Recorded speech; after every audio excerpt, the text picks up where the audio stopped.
Welcome back to A People's Guide to Publishing. I'm Joe Beal, the founder and CEO of Microcosm Publishing and Distribution. I'm also the author of A People's Guide to Publishing, which distills what I've learned from selling millions of books over the past 25 years. I'm Ellie Blue. I'm the editorial and marketing director here at Microcosm. We are an independent mid-list publisher based in Portland, Oregon. We have 14 employees, over 650 titles in print with 20 to 40 new books per year, and we distribute thousands of titles from other publishers. We started this podcast so that we can share what we've learned with newer publishers so that you can learn from our mistakes. Or maybe you just want to understand the publishing industry. This week, we are going to talk about the most exciting but most boring sounding topic in all of publishing: intellectual property. IP. IP. Not the build up to an elaborate juvenile joke. We never make juvenile jokes around here. We're very serious publishers. Yes, we are adults. So when when I talk about intellectual property, oh no, I went there. Yes. So what does that actually mean? Intellectual property is what a publisher is and does. You are not a publisher without intellectual property, meaning... And that, it does make it sound so boring. So intellectual property is the substance of the work that you publish. It's like the artwork, it's the words, it's the sequence of words which construct ideas, which express things that maybe have been expressed for centuries, but express them in ways that make them resonate with new and different people.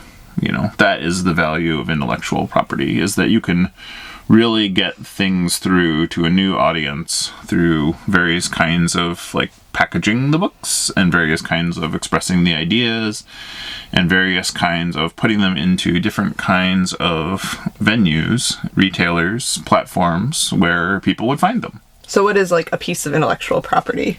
This banner behind you. It's pink and white for those listening just on our podcast. It has our name and it says some shocking words like just say no to Amazon. And it also says independence supporting independence creates independence. You have to figure out which independence is which independence, but you can do that independently. And so another example is these boxes of books that surround us. Oh yeah, each book or zine. Technically speaking, even the label is a piece of intellectual property that contains the barcode, ISBN, the carton weight, which is scannable somehow these days. Wow. The cover price, and then similarly, this label as a composite piece of intellectual property as created by our printer, Verso Press, is also, technically speaking, their piece of intellectual property. The printer owns the label? Technically speaking. That explains why sometimes we find them missing, especially on the books with swear words. People like to hold on and protect their intellectual property. And put it above their workstation and celebrate how amusing they find us. That may or may not happen from time to time. But so, point being here, every book you publish is intellectual property. Whose is it? And this is, regulated, legislated by the agreement you have with the author. So, in a typical publishing agreement, we don't know what yours looks like unless you want to share them with us. Ellie's more into that than I am. She likes reading contracts. Send me your contracts. I want to see them. Read a few too many contracts in my time. I'll get there. But typically the way it works is the author owns the right to the work perpetually, or actually, rather, until death plus 95 years, or until thereabouts after the publication of the book. So the idea being that everything moves into public domain eventually, and you can do other tricks like, you could publish a new edition of the book at various intervals to protect the intellectual property rights from falling into public domain, etc. Because if a book hasn't been published in so long, it kind of assumes there's no value in it, and then it becomes property of the public. So the author owns the intellectual property of typically speaking their writing, normally. And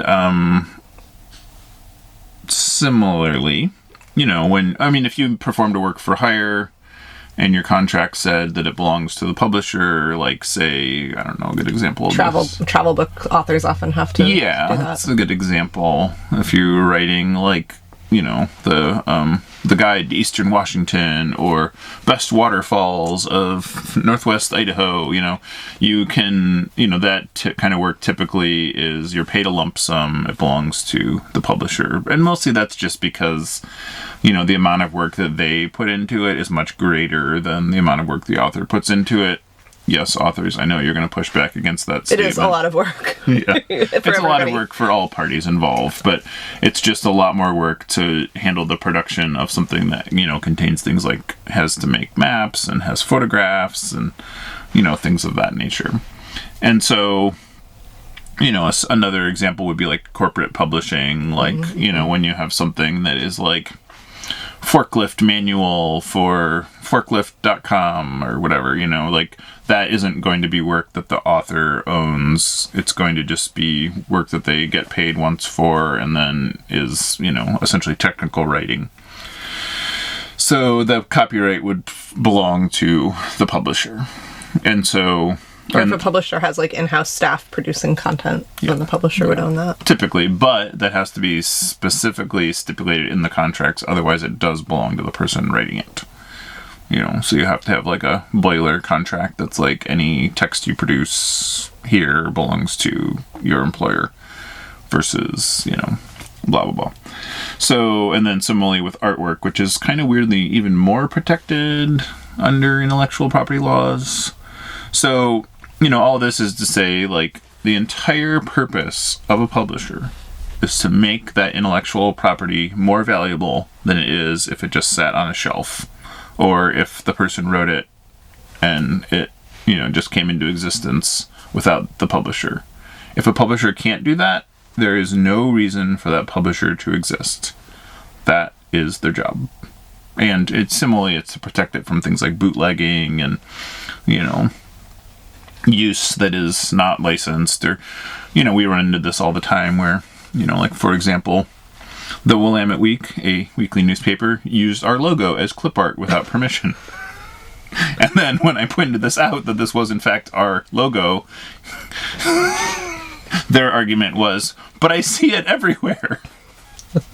I've heard that one pretty much every time, yes. And you're like, you know, I can see where you're coming from, but that is not a great argument. Also, aren't you in the business of intellectual property? But, you know, so we did get an apology and the following week they printed a little bit, you know, a retraction. But, you know, it's like a book publisher, the consequences can be much more dire if you try to pull something like that, because you will often need to pulp a print run if you pull off something like that. This is why, like, I mean, what are some situations where a book publisher might inadvertently misuse intellectual property? So similarly, you know, if you used a photograph that you believe was in the public domain, like, for example, like, government property is in the public domain. So if you thought a photograph belonged to NASA, you could print it on the cover of your book, you know. However, if that photograph was taken by a contractor and they owned that photograph, that is not in the public domain, you know. So you might have to destroy all of the books. And this is one reason why plagiarism is such a big deal, and publishers need to, like, really keep an eye out for it. Yeah. And I have a friend that is, like, beyond paranoid about plagiarism, and so goes to great lengths to make sure that there hasn't been any accidental plagiarism. But that's not really something you need to worry about so much as, you know it when you plagiarized. An author knows it when they plagiarized. You need to prevent that from happening. Like rewriting an idea as your own or summarizing like the pieces of an article is not the same as intellectual property theft.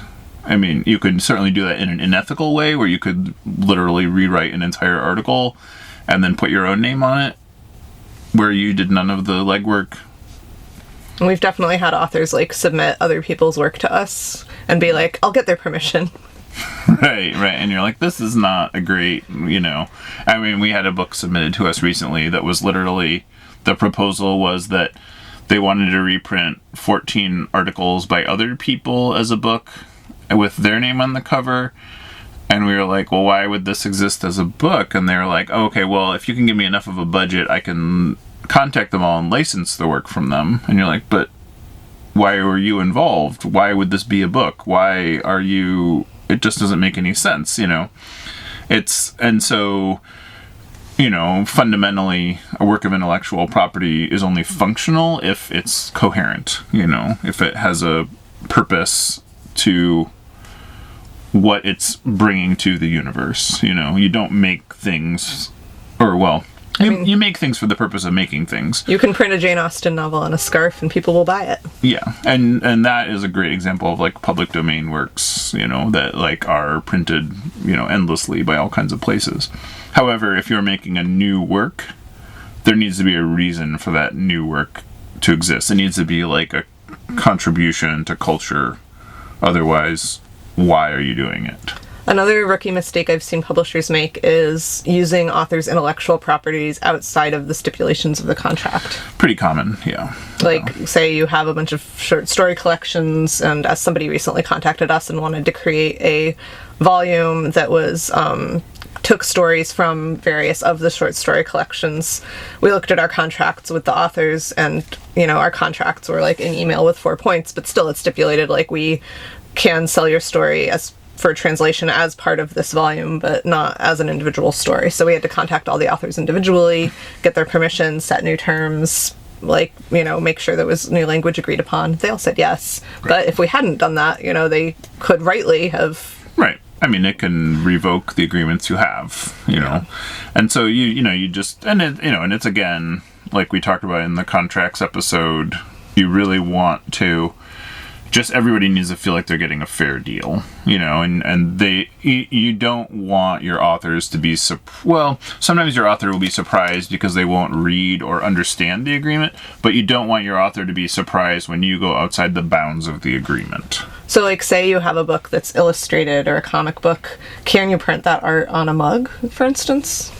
I mean, you could if you had that stipulated in the agreement, or you could. I mean, and a lot of times, most of the time, let's even say, if you made a comic book and you said, oh, mugs would be cool, let's consider that. You would have to go back, you'd go back to the contract and you'd say, okay, do we have permission for, you know, like a blanket sidelines contract? Do we have... You know, we saw a contract the other day that had a blanket terms for all other kinds of licensing, and then that had a stipulated payout royalty. And you're like, wow, that's wild. You know, I mean, I wouldn't agree to that. But if you don't have something like that, you would have to go back to, or you could have a mugs one singularly if you foresaw the need for this before you made the contract. Otherwise, you would need to go back to the artist and say, hey, would it be cool if we made mugs? What's a fair agreement for those mugs? Are we using the cover to promote the book with that? Yeah, right. I mean, but if you're printing a separate commercial item that's for sale, it's a little different. Mm-hmm. And so you would then need to go back to the artist and say, would it be cool if we licensed this to print mugs? It's a very bad idea to make those mugs without talking to the artist first if you don't have the agreements. And normally the artist will say, cool, yeah, you can do that. Just send me some mugs, you know, and that's that easy. Whereas it really goes south if you make them, the artist is shocked by this, you know, and sometimes you'll have somebody that's surprised because they don't read or think about or understand the contract before they agree.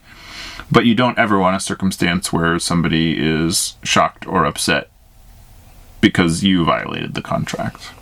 And just, like, when you are coming to, like, separate agreements outside the contract, it's a really good idea to make sure, even if you talk about it on the phone or in person, like, make sure you spell it out in an email and they write back and say they agree, because then everyone's memory, you know, is not as good as having it in writing. Yeah, and we run into this all the time where people are like, the way I remember it is, and you're like, well, the agreement is this, so...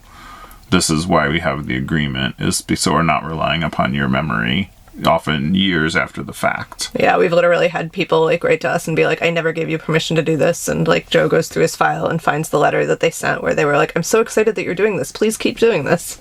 Yeah. And yeah, we all forget. And, you know, and it's, maybe you don't express yourself in the way that you intended to. And so, yeah, it is, I mean, I guess, once again, the need for clear communication, trust, and respect. And keeping all of the documentation. Until next week. Thanks for joining us once again.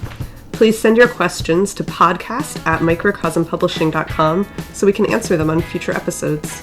And please give us 5 stars on iTunes and everywhere else that podcasts are reviewed. You can find us on the internet at microcosm.pub.